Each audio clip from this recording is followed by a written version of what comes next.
Hello everyone, so welcome back to my channel. और आज के इस वीडियो में हम पढ़ने जा रहे हैं फ्रेजेस एंड क्लॉज का पार्ट 2, जिसमें हम लोगों ने पहले वीडियो में पढ़ लिया था कि फ्रेज क्या होता है, काइंड्स ऑफ फ्रेजेस क्या होते हैं। और अब हम पढ़ेंगे क्लॉज, द क्लॉज। क्लॉज क्या होता है? So let's begin. A clause is a group of word that has a subject and a predicate, forming a sentence or a part of sentence.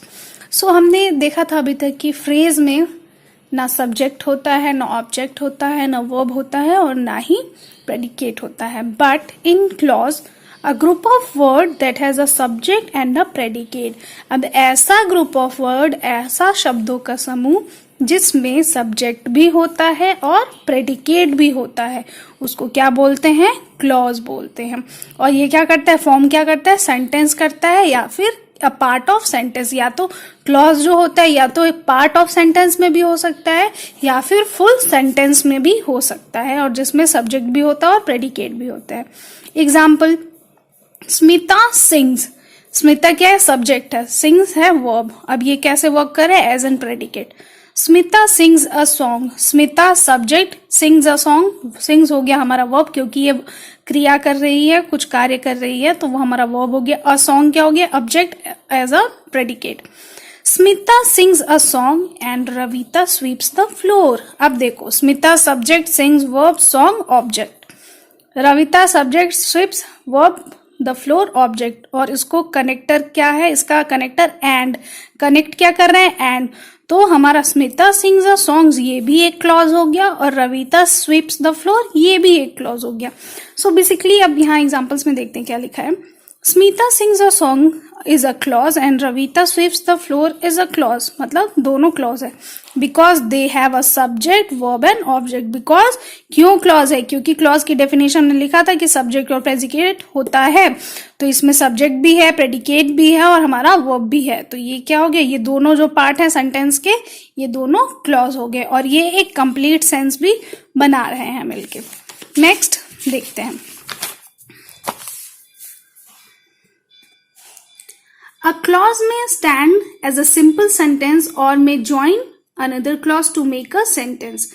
The underlying group of words are clauses. तो एक clause जो होता है वो एक simple sentence भी होता है, और sentence को join करके भी एक sentence बनाता है, जो कि एक clause का ही form होता है to make the sentence complete. तो इस तरीके से कुछ अंडरलाइन ग्रुप्स ऑफ वर्ड्स होते हैं जो क्लॉजेस में दिए हुए हैं यहाँ पे एग्जांपल्स में। तो ये देखते हैं क्या है। First, the student laughed at the joke. The students laughed at the joke. तो ये क्या है? क्लॉज है।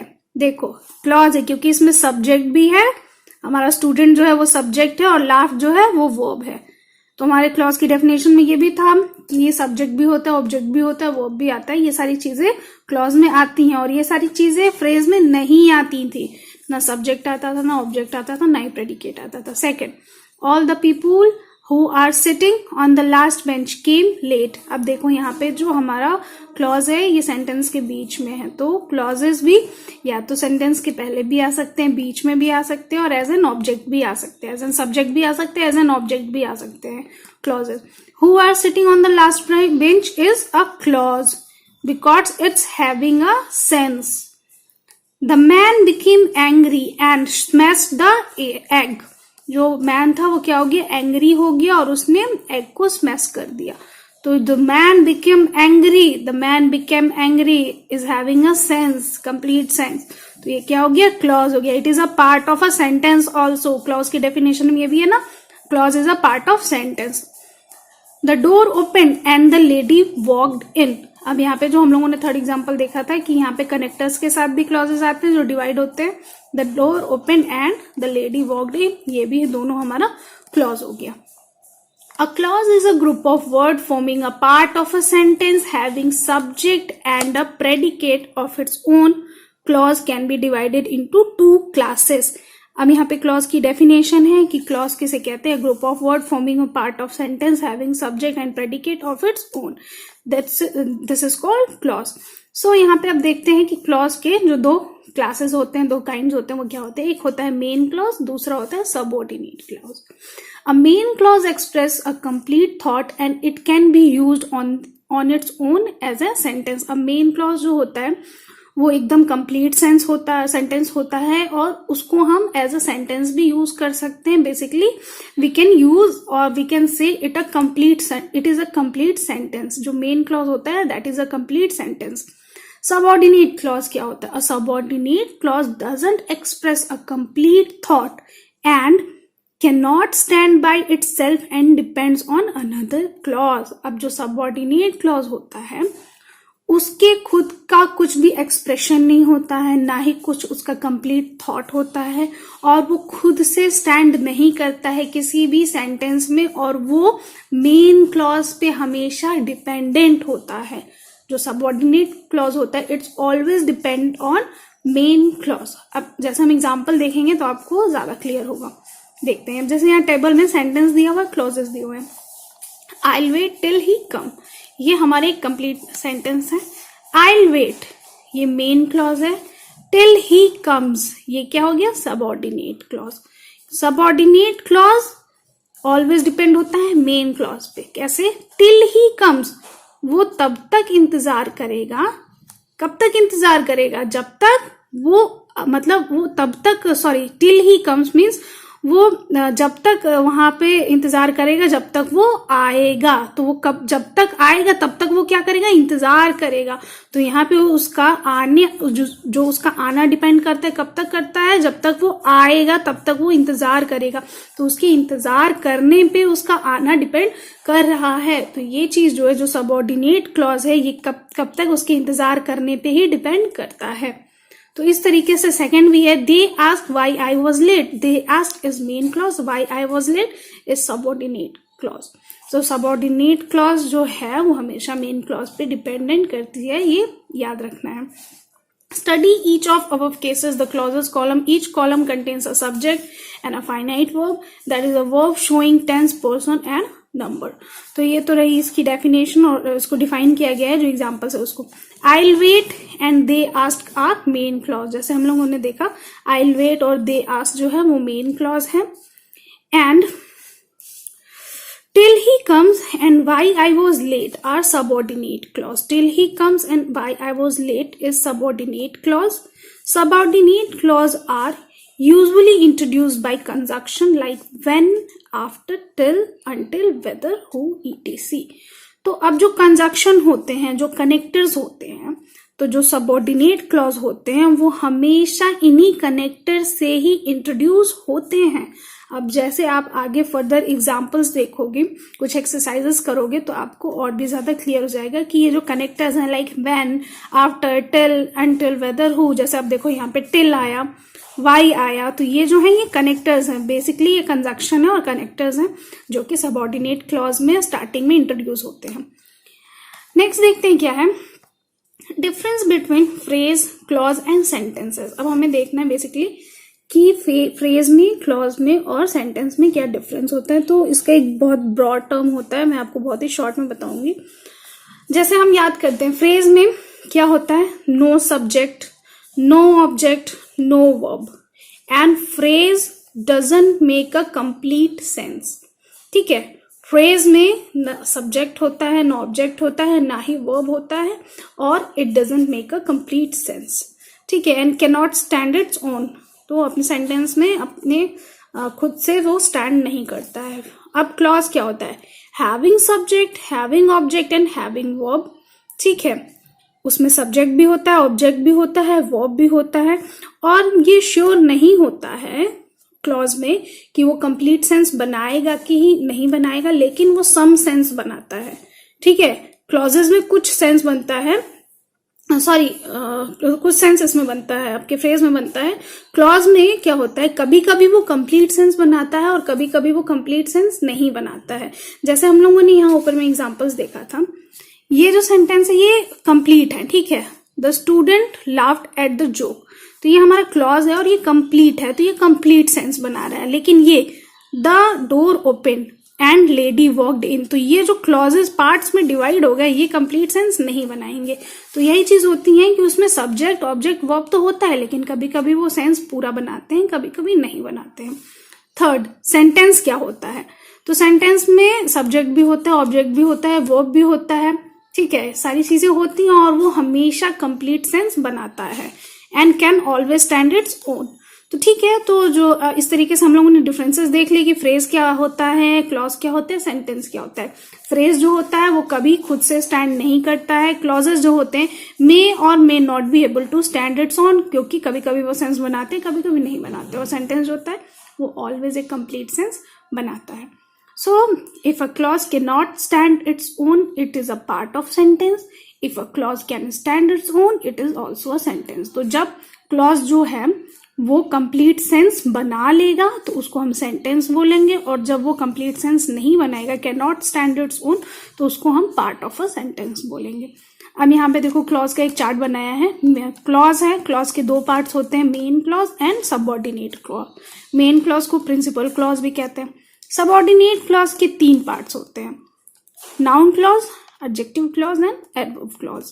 Noun clause, adjective clause, adverb clause जो होते हैं वो सबऑर्डिनेट क्लॉज होते हैं। इसका मतलब ये है कि जैसे सबऑर्डिनेट क्लॉज मेन क्लॉज भी डिपेंडेंट होता है, वैसे ही नाउन क्लॉज, एडजेक्टिव क्लॉज और एडवर्ब क्लॉज भी मेन क्लॉज पे डिपेंडेंट होते हैं, क्योंकि ये सबऑर्डिनेट क्लॉज है।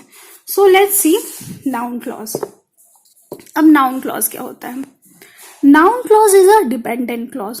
अब जैसे मैंने यहाँ ऑलरेडी लिख रखा है, because I have studied before it, तो डिपेंडेंट क्लॉज बोलते हैं नाउन क्लॉज को। क्यों बोलते हैं डिपेंडेंट क्लॉज? क्योंकि नाउन क्लॉज क्या है? सबऑर्डिनेट क्लॉज है, और सबऑर्डिनेट क्लॉज क्या होता है? मेन क्लॉज पे डिपेंडेंट होता है, इसलिए नाउन क्लॉज को भी डिपेंडेंट क्लॉज बोलते हैं। So a dependent clause that function as a noun in a sentence is called noun clause. अब एक नाउन क्लॉज जो होता है ऐसा डिपेंडेंट क्लॉज होता है जो फंक्शन करता है नाउन पे एज अ सेंटेंस, और उसे हम नाउन क्लॉज बोलते हैं। और यहाँ पे देखो मैंने क्या लिखा अपनी अंडरस्टैंडिंग से, नाउन क्लॉज सबऑर्डिनेट क्लॉज होता है and it is not necessary to make sense if present, then it will always dependent on noun clause. तो नाउन क्लॉज में ये नेसेसरी नहीं है कि नाउन क्लॉज जो है कंप्लीट सेंस ही बनाए, क्योंकि ये सबऑर्डिनेट क्लॉज है, और सबऑर्डिनेट क्लॉज कभी भी खुद का सेंस नहीं बनाते हैं, वो हमेशा क्या होते हैं? मेन क्लॉज पे डिपेंडेंट होते हैं। तो अगर नाउन क्लॉज अगर कंप्लीट सेंस बनाता है तो it will be dependent on main clause. So अब ये देखते हैं examples. Look at the following sentences. I know his wish, ये क्या है? नाउन फ्रेज है। हिज विश क्या है? Noun phrase.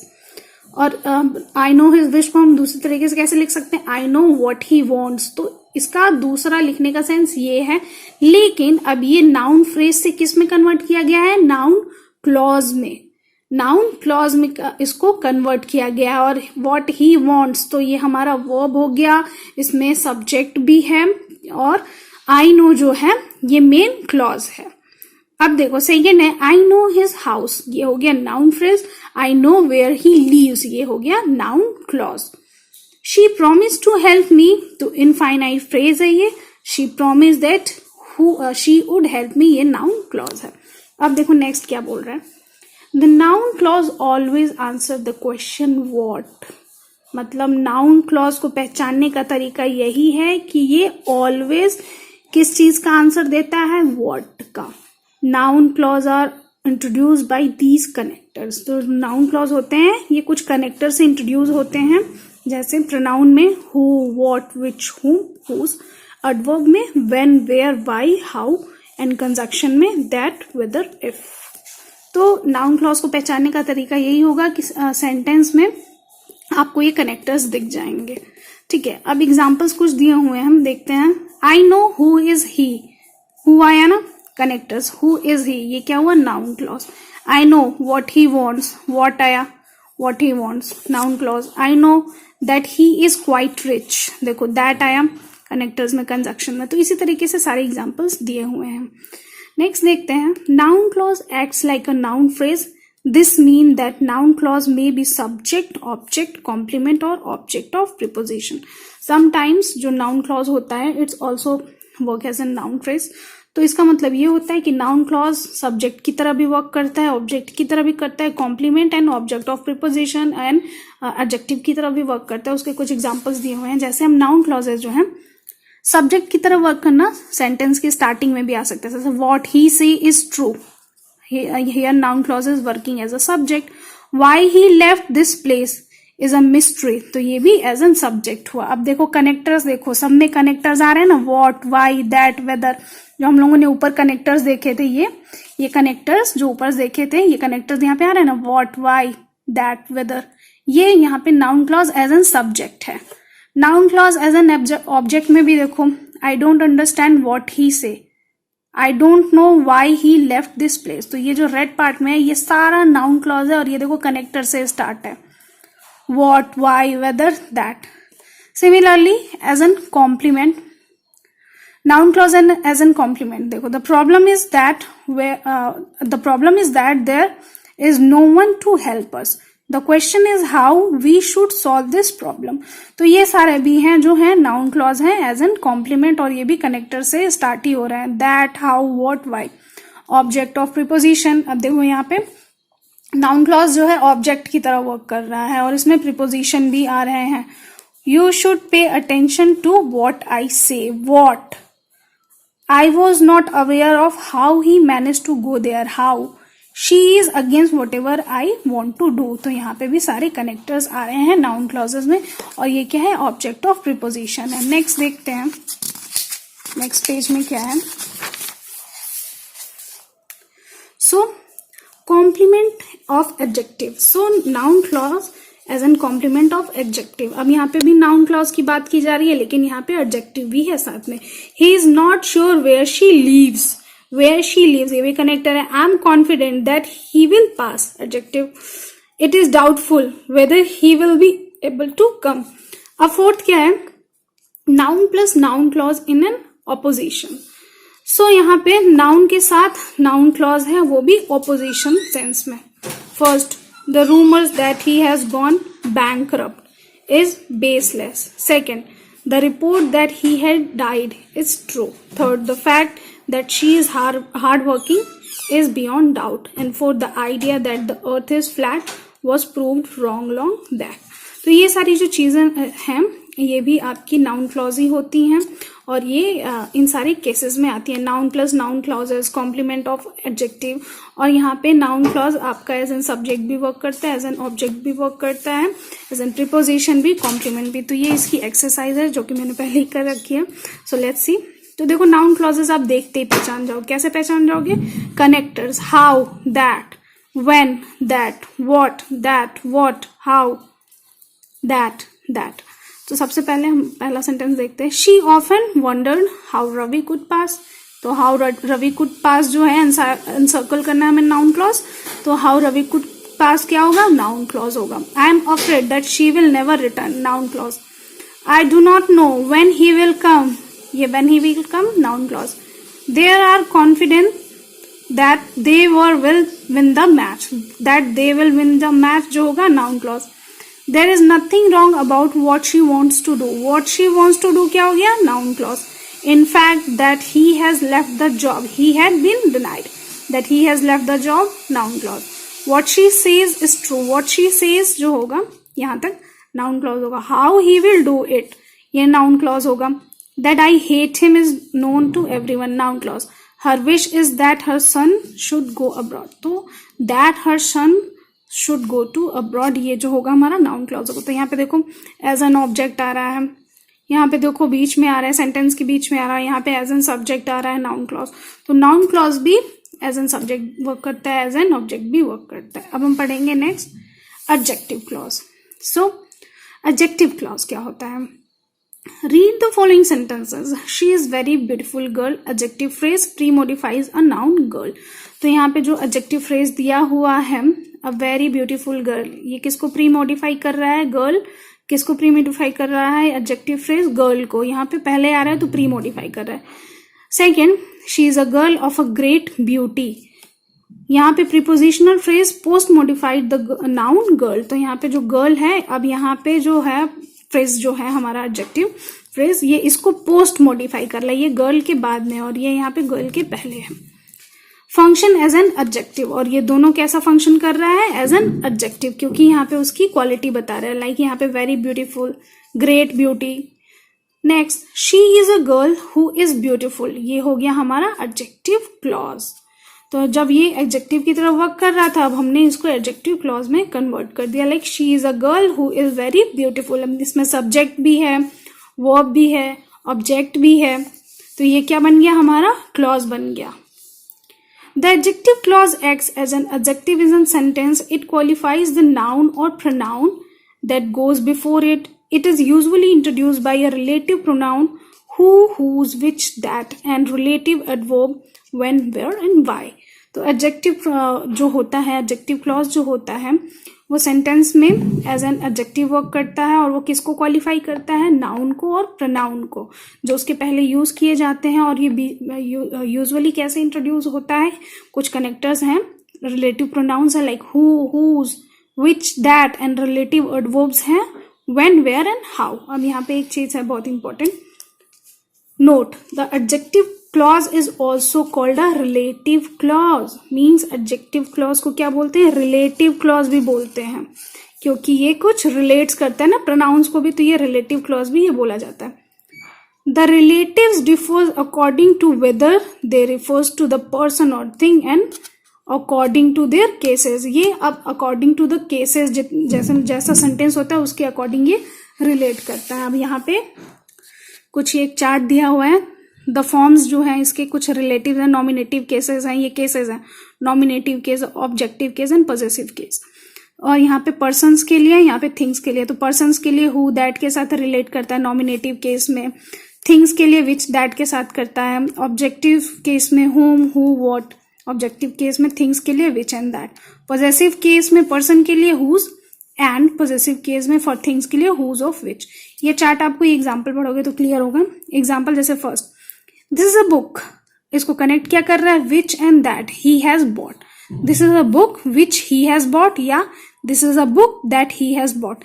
अब ये क्या है, बुक जो है हमारी थिंग्स है ना, और इसको कनेक्ट क्या कर रहा है, विच और दैट। देखो कनेक्टर्स हैं ये, विच और दैट। उसी तरह से I meet a friend whose father is a pilot, this is a house where she lives, I don't know the time when he will come. इसी तरह से ये सारे एग्जाम्पल्स दिए हुए हैं जो कि बेसिकली कुछ कनेक्टर्स हैं, और इस कनेक्टर से ही हम पहचान जाएंगे कि ये एडजेक्टिव क्लॉज है। whom, which, where, when, whom, ये सारे एडजेक्टिव क्लॉजेस में ही आते हैं। In some sentence the relative pronoun objective case can't be omitted. अब कुछ सेंटेंसेस में कुछ रिलेटिव प्रोनाउन है ऑब्जेक्टिव केस में कैन बी ओमिटेड, मीन्स गायब हो जाते हैं, उसकी ओमिशंस रहती हैं, कुछ रिलेटिव प्रोनाउन दिखते ही नहीं है। जैसे I saw the house which he bought, I saw the house which he bought, मतलब मैंने उस हाउस को देखा था जो उसने खरीदा था। The girls whom that he praised were dilated, जो गर्ल जिसने उसके लिए प्रेज किया था वो बहुत ही ज्यादा खुश थी। तो जिस गर्ल ने जिसके लिए प्रेज किया था वो खुश थी, मतलब खुश हुई या डिलाइटेड हुई। तो उस लड़की को तो हमने देखा नहीं वहां पे, तो उसकी ओमिशन है। इसी तरह सिमिलरली थर्ड क्या है, here is the book which that he have read, तो यहाँ पे जो बुक है वो पहले ही मैंने, आई हैव रेड, मैंने पहले ही वो पढ़ रखी है। Fourth, the boy whom you meet yesterday is our neighbour, तो जो बॉय है जिससे तुम कल मिले थे वो हमारा क्या है, नेबर है। तो यहाँ पे ऑब्जेक्ट की ओमिशन होती है, यहाँ पे जो दूसरा बॉय है देखो उसकी ओमिशन है, मतलब वो गायब ही है, वो है ही नहीं। अब देखो हमारा एक्सरसाइज आता है इसी तरीके से, हमारा टॉपिक कंप्लीट हो गया। एक्सरसाइजेस मैंने पहले कर रखे हैं, जैसे underline the adjective clauses in the following sentences. तो हम एडजेक्टिव क्लॉजेज पहले ही देख के समझ जाएंगे कि जहाँ हु, हुम, विच, दैट, विच, ये सारी चीजें आएंगी, जो भी ये कनेक्टर्स हम लोगों ने पढ़े थे, who, whose, which, that, when, where, कुछ प्रोनाउन, रिलेटिव प्रोनाउंस है, कुछ एडवर्ब्स हैं, रिलेटिव एडवर्ब्स हैं। तो हम इस तरीके से समझ जाएंगे कि ये एडजेक्टिव क्लॉज होता है। जैसे पहला, the girl who do such thing are stupid, तो हु डू सच थिंग्स ये क्या होगा, adjective clause. The boy whom I met yesterday lent my book, तो whom I met yesterday adjective clause. That is the pen which I always use, adjective clause. Where is the novel that I bought yesterday, adjective clause. Here are the shoe which cost rupees 8,000, तो which cost 8,000 rupees, 8,000 ये हो गया adjective clause. This is the boy who has been selected, ये क्या हो गया, adjective clause. The girl who works in the office क्या हो गया, ये हो गया adjective clause. 8th, all that I have is yours, तो that I have ये होगा हमारा adjective clause. 9, the woman who wrote this novel lives in Delhi. who wrote this novel ये होगा adjective clause. then 10 जो है last one, the book that is lying on the table is mine. तो ये क्या होगा हमारा, that is lying on the table, ये होगा हमारा adjective clause. So this is how we have completed the topic noun clause and adjective clause. In next video we will complete or we will start adverb clause. और इसका ये जो थोड़ा सा long term है, बहुत लंबा process है adverb clause का, थोड़ा सा lengthy topic है, ये थोड़ा time लेगा, but we will complete it. Give a like to video, comment on it. If you are having any doubt, you can ask me on comment section. Till then, take care, be safe at your home, and please subscribe my channel. Bye bye.